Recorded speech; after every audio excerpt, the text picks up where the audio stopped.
Okay, you're good. Was that recorded? Yeah, it sure was.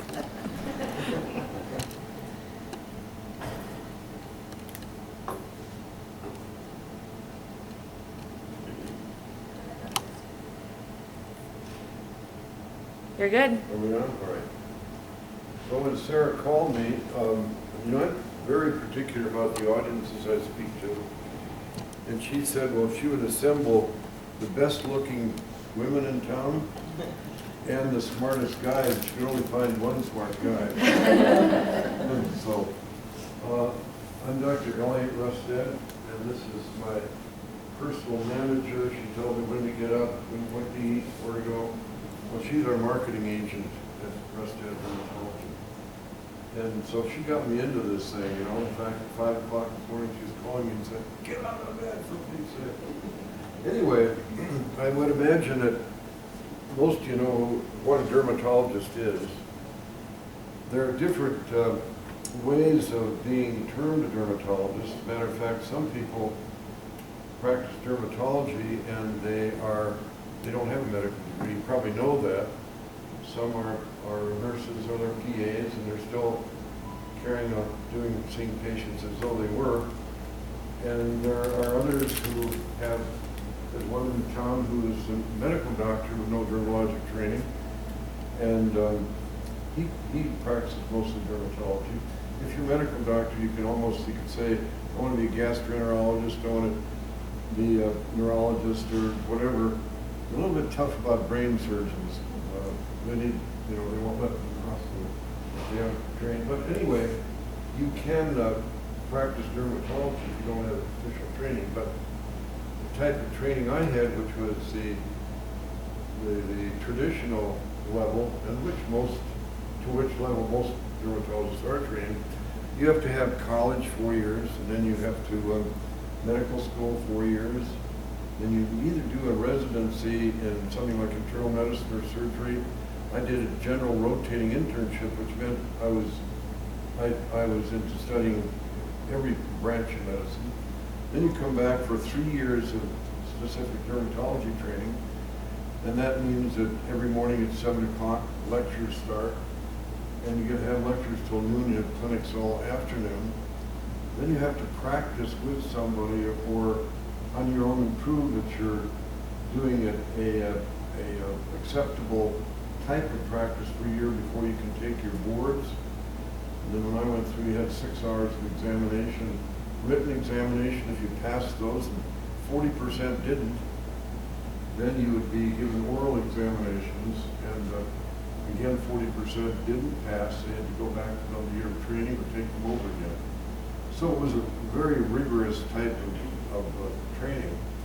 Dermatology still is probably the toughest specialty to get into if you take that route. Now, if you get trained otherwise, you can practice actually with much less training. So I came from Lincoln from Minneapolis.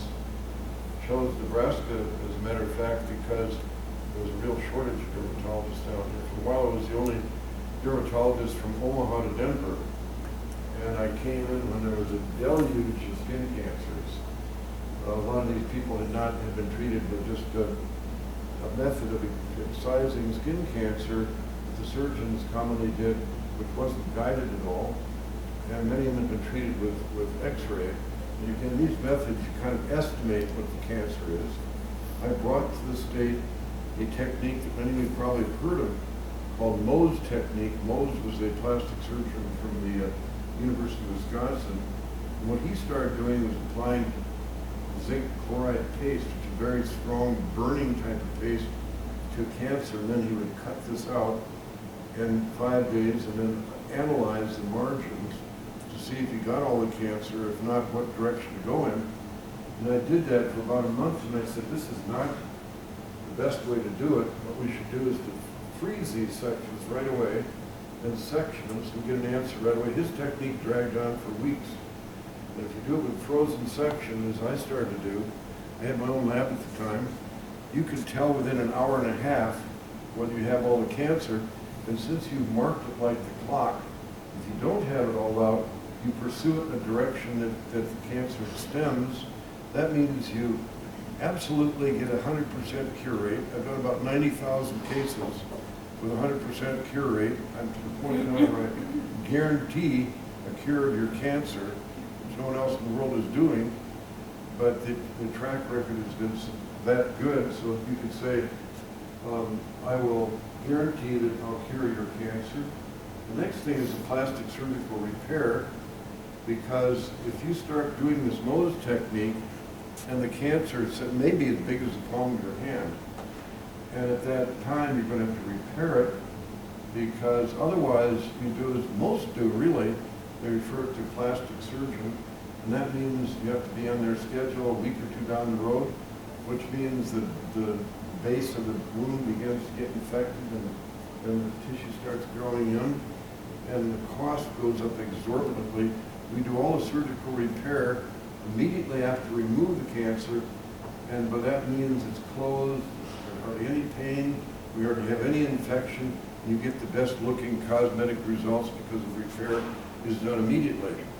And all of this occurs in our office within a few hours, and the cost is extremely low. We hardly ever exceed $1,500. Well, as you all know, if you walk through the door of a hospital and say, "Whoa, you probably spent $1,500." So I hear from patients who had it done otherwise, where they may have spent $20,000, $15,000, $25,000, and in our office it never exceeds $1,500. So we assure people of several things. We do cancer. Number one, we guarantee them a cure. Number two, I tell them that I'll assure them they'll get the best looking cosmetic results, or we'll do it, refer it. Never had to do that in one single case. And then we assure them that they have the lowest cost anywhere. And we're just going to publish our rates. We think that healthcare has gone terribly awry. The costs that we see every day are staggering. So I think it's time that doctors publish their rates, tell people before they have the thing done what it's going to cost. Now this is a bit risky because the government has said you can't let anybody know what your rates are. And we're going to take this risk because we believe so strongly that doctors, hospitals, insurance companies, everybody should publish what they're doing, what their costs are in the case of insurance companies, and what it's going to cost you no matter what you have done. So we're going to break this down, what a visit's going to cost, if we take off a cyst, what it's going to cost, so there aren't going to be any surprises. You've seen up on the screen here, of course, I'm a medical doctor, first of all, but then this designation, this FAAD, this is you see the FAAD, that means fellow, that means you've passed your boards and you're certified by the American Academy of Dermatology. Now, there are three kinds of cancers that are common in the skin. And really the ones that we sometimes deal with, they're very aggressive and malignant, are really not skin cancers. Per se, they occur in deeper tissue. And to some extent we deal with them too. But the ones that we deal with mostly, first of all, is melanoma, and I'm sure you've all heard of that. We are really trying to promote attention to melanoma, as is the whole Academy of Dermatology, because an American dies of melanoma every hour. A Nebraskan dies of melanoma every 5 days, and this is a tragic statistic. This really can be changed, could be changed if we, number one, get public awareness, if we get people like you knowing what to look for, and then we get awareness on the part of other people who are examining patients, such as optometrists, such as barbers, cosmetologists, pharmacists. So we even send out letters to veterinarians because we work with a lot of farmers who are in the sun, for example. And so we're trying to make this a statewide campaign because we're very sure that if we can get people aware of melanoma and know what to look for early, we're going to cut this statistic way down. There's no reason that we should have this statistic in Nebraska of someone dying of melanoma every 5 days. And so what's the method of attack? How are we going to do this? Well, people have to know where melanoma originates, how it originates, what to look for. So 75% of cases come from pre-existing moles. And there are a lot of misconceptions about what moles are dangerous, what moles need attention. First of all, it's not true that if a mole has been there for many years or even all your life, that it's not dangerous. In fact, the ones you're born with, the birthmarks, have an incidence of about 15% of conversion to melanoma. So let that not be an assurance. So if a mole occurs very early in life, it's just as apt to become a melanoma as it occurs later. Now, the difference between melanoma and these other cancers and what makes it so very serious is that it can be very minute. It can be even the size of a pencil lead and spread through your body. And that's a big issue because it does spread through your body, even though it's that small, through your bloodstream as well as your lymphatics, as occurs on other cancers. So this small mole can potentially spread through your body and cause your death before you even recognize that it's happened if you don't know what to look for. Now, again, there are misconceptions about what kind of moles are most important. People think that the ones that have hair in them are more dangerous. Not so. They think the ones that are elevated are more dangerous. Not so. The ones that are, we start developing moles, if not at birth, shortly after. Many moles, or in fact most moles, develop before you're age 4 or 5, and they're dark, they're flat, and if they stay that way, that means they're closer to how they were when we were born. That means they're closer to a stem cell type of entity. And stem cells, the reason we're so excited about stem cells is that they have no specific identity. In fact, as you know, we all start out with one cell, being one cell, and these stem cells can become any type of organ, bones, brains, whatever. And so the closer we get back to that with moles, the more apt they are to change and become something but what they should be. So the most important moles and most dangerous moles are those that are dark and flat, and if they change in size or shape, color, we have to be concerned.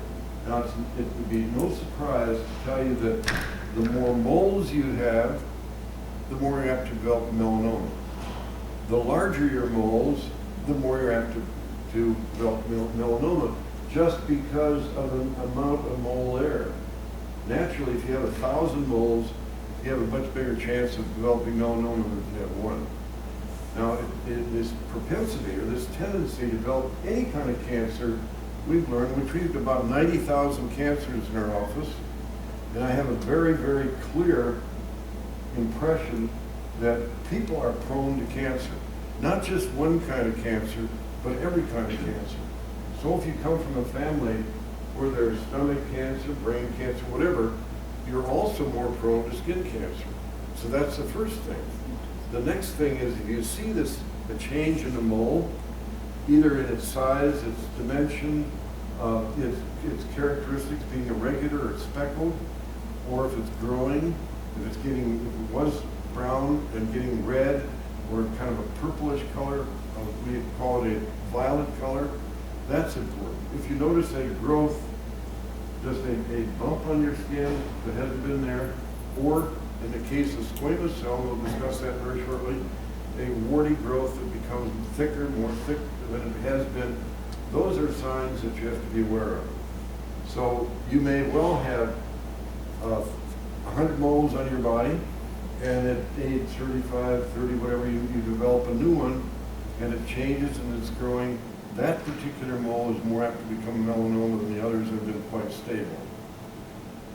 So we wanted to be very sure that we look at people's moles in general. We suggest that even children have an examination for moles, because then we have a record of what they have, and everyone should assess their children, take pictures of their bodies, make notes of what growths they do have, and if they're dark and irregular, then that should be photographed, or you should mark it down on a little map of the body. And so we now are stressing this melanoma because it's taking lives every day. And I will bet that every one of you knows somebody who has died or is dying of melanoma. I right now can tell you that there's some very, very nice people in Lincoln who are dying of melanoma. Now, I sincerely believe that this wouldn't have to happen. What's happened? What do we know in our office? About 98% of the people that I diagnose as melanoma, and we're diagnosing an average of 1 a week now. That's tremendous, because that means we're saving a life a week. Because we're emphasizing this all over the state, so people come even from neighboring states because they're concerned, and doctors are learning that I'm having a particular strong interest in this particular aspect of dermatology. But we're bringing people in for these general examinations, and we're making maps in our charts, we're taking photographs, and that's an extremely important step. And then we have learned to recognize more and more the kind of very small changes that indicate the mole is going bad. Now this is extremely important, because if we can catch a mole at a time it's just beginning to become a melanoma, the cure rate's 100%. And there's no question, I'm better at this now than I was 5 years ago, 10 years ago, 20 years ago, because when you see a mole that has a little change, you say, what if that's important? And you take a biopsy of it, and you say, yeah, that was important. That was an early sign of melanoma. And one of the tragedies in our healthcare system these days is the whole idea that it doesn't make any difference who you see, just see somebody.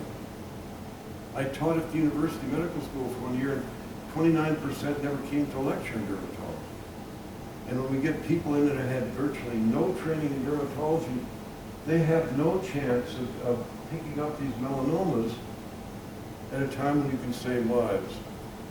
You could diagnose a melanoma. I know you could if it's gotten so bad that anybody can diagnose it, but it's too late. So as we continue to look at thousands of melanomas, we really do in our office, more and more and more, we learn to identify those very important early signs that tell us we must remove this mole now, and then we get 100% cure rate. So we believe that we've taken off at least 1,300 melanomas, and I'm not aware of more than 5 or 6 people that have died, and all of those people have had the moles spread before we saw them. Their melanoma spread before we saw them. And all these others have had no single local recurrence. In other words, we've taken them out and they've not come back locally. That is really an important stage, or really an important step that we've tried very hard to accomplish in our practice. Well, you probably heard of other kinds of skin cancer. In fact, about 70% consist of a type we call basal cell. They are, for sure, the most common. They're the least apt to spread through your body. In fact, when it spreads through your body, it's of so much significance that it's usually published in a journal, medical journal. But they do take lives because, alarmingly enough, in the last year, I have seen people, and I even don't understand this, older people who have not had care to their cancers, these simple cancers, where we can expect 100% cure rate, and yet they've been allowed to grow to the point that the basal cell will go down your ear canal, get into your brain or through your eye, the global surface of your eye, and get in behind your eyeball. They can get into your brain and do tremendous, well, they'll take your life. It's inexcusable. And this is how a basal cell looks. It looks like a little elevated area, a red bump. It can look like a little rash. And as it gets more mature or more advanced, it tends to break down, as you see in that top picture there on the left, and it can look just like this little flat rash. And there are about 1 million cases of basal cell occurring. We see them every single day. We see someone coming into the basal cell. Get 100% cure rate. We try to take them out and the challenge then becomes how good a scar can we produce, and how much can we keep the costs down, how much convenience can we show the patient in getting rid of this. People who are prone to these tend to have them again and again and again. As I mentioned earlier, particularly if these start appearing at a young age, I think people are generally prone to cancer throughout the body. Now, this shows you a typical appearance, or several typical cases again. You see this kind of they almost look transparent, they're elevated, they're red, they're kind of jelly looking, and the face this is one of the cancers that really is more prone to appear with sun exposure. I'm convinced that melanoma is not nearly as a subject to sun exposure as the others, because most of them we take off are in covered areas. I think familial history is more important in melanoma, not more important than this. I think familial history is important in every kind of cancer. But this, again, is the most common type that we deal with every day. And as I mentioned earlier, it's not a matter here of cure, we cure them all. It's a matter of how nice a result can we get and how little can it cost the patient. We do this in the office to try to keep them out of the hospital. Okay? Now, squamous cell is the next most frequent kind, and these can really go amok or go bad if you don't tend to them. These usually arise from what we call actinic. Actinic means sun. Keratosis means thickening. And they look more, the actinic keratoses look, they're red, they're scaly, they're in sun-exposed areas. Here again, very definite familial tendency, very definite sun exposure. So the squamous cell cancer will look like a warty growth. It'll start out looking just like a little red scaly area, particularly the face, the hands, the arms, and most particularly in people that have been out in the sun a lot, and most particularly in people who have light skin, red hair, blonde, and they have a family history. Now, again, it's a big challenge to us, not only to cure these, but to get a good cosmetic result. But these can spread and do spread. I think there are only 4 or 5 people that I have handled at reasonable time. These have been older people, and again, by the time I've seen them, they spread into nodes or into lungs or the neck. And as I mentioned earlier, amazingly and alarmingly, in the last year, I've seen a number of people, older people, who have not had care, and their squamous cell cancers have gone on to where no one can cure them. And that's entirely inexcusable.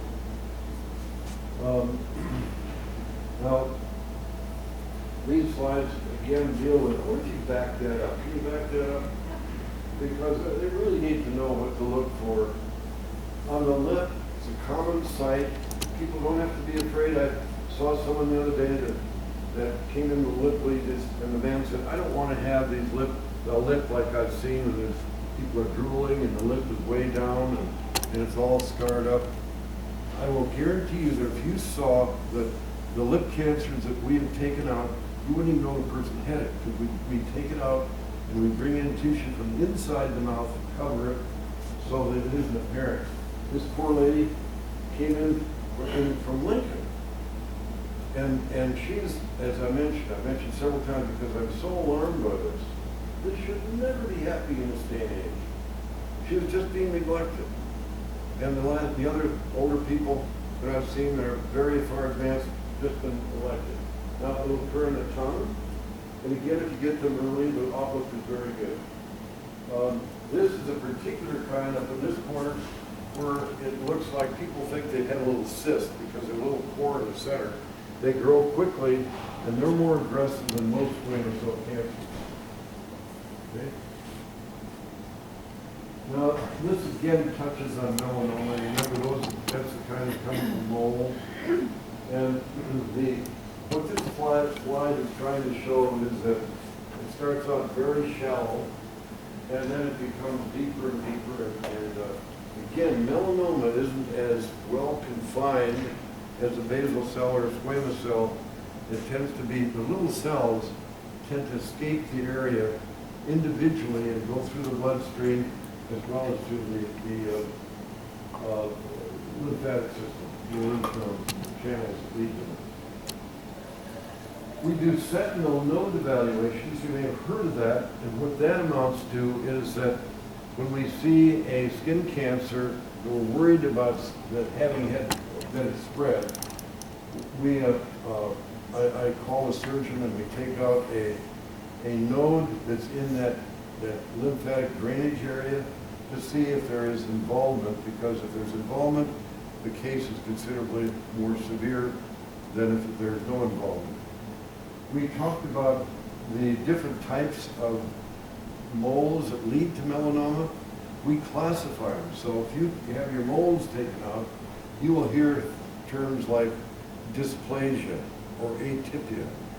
And that's degree of abnormality, degrees of abnormality that make your mole more or less prone to going melanoma.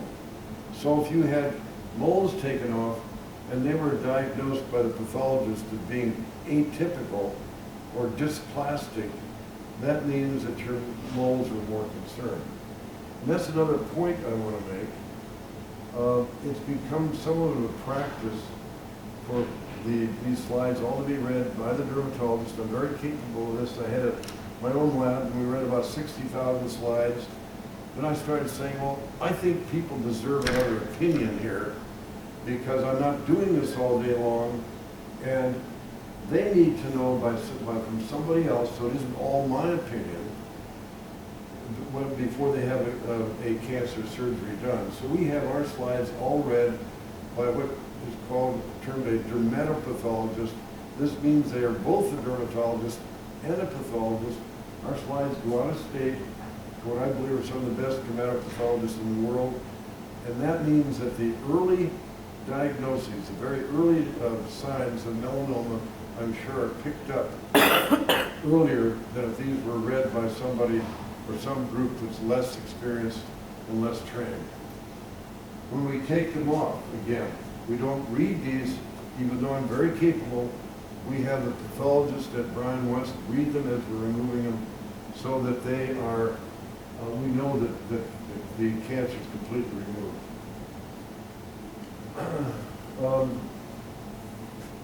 These are suggestions. You have this full body examination once and for all. If you do this with your family or children, now you know where you're at, and you can kind of do your own re-examinations, or you can be aware of anything that's new or different.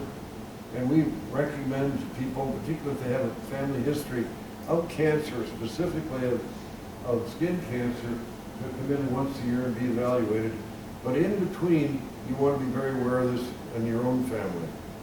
And so what she's indicating is that you decide on a time. It's a real good time to come in the fall because you've been exposed to the sun and your family's been exposed to the sun. And then to check the skin then. If it's never been done, of course, it doesn't make any difference. You come in any time of the year and get this baseline examination. Did you have some others before that we should be talking about? Oh, your protection. There's a lot of talk these days about sunscreens, and they are important. You can use a sunscreen every day. If you're perspiring a lot, put it on more than once a day.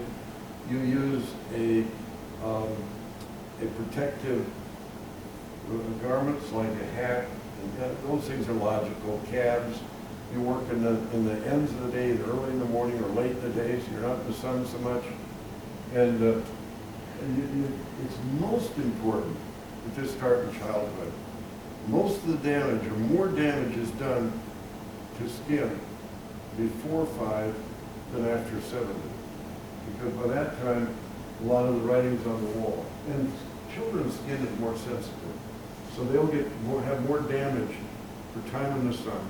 And the higher the SPF rating, that means how many hours can you be in the sun with the same amount of damage as if you had nothing on.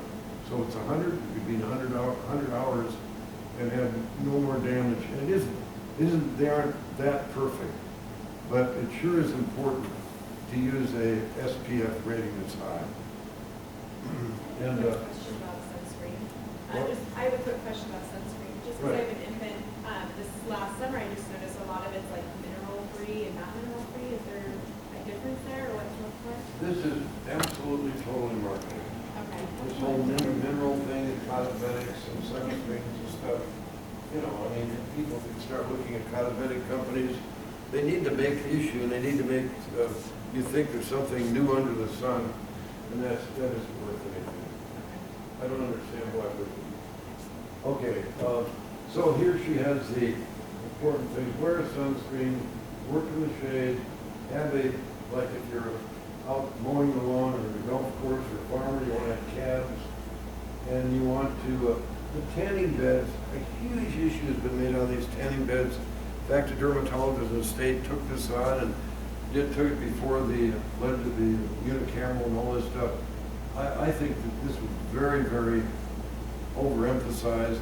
At the same time, we're getting 2 new swimming pools in town, and the country clubs are promoting the idea, and the YMCA promoting the idea that our children should be out there all day long, every day, and using the swimming pools.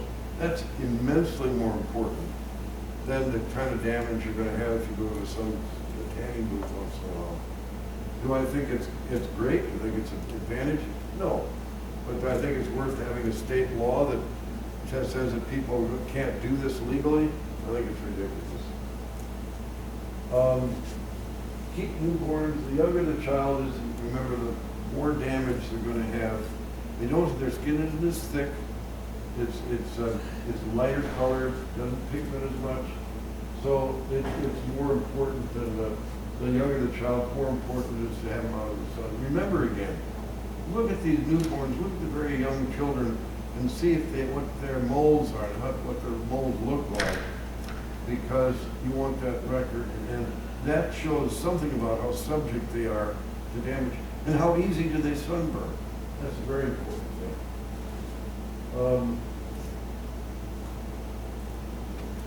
I think that we probably touched on these.